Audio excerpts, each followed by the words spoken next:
Hello guys, आज चाहिँ मैले चिकन थुक्पा खानु आँटेको। थुक्पा उमाल्दैछु र यता चिकन पनि रेडी भयो, उमालेर राखेको छु। यता थुक्पा पनि रेडी भइसक्यो। जाडो छ, पानी परेकोले गर्दा, त्यही भएर तातो तातो थुक्पा खानु पर्यो भनेर यहाँ चाहिँ मैले टमाटर पोल्दैछु अचारको लागि।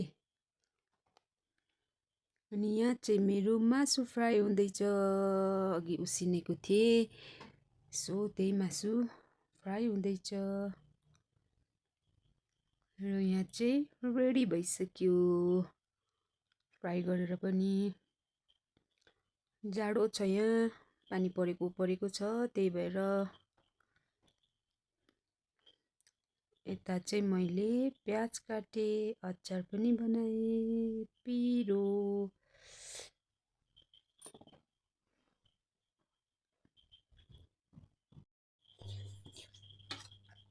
यहाँ चाहिँ रेडी भयो, अब खानु आँटेको। Good night.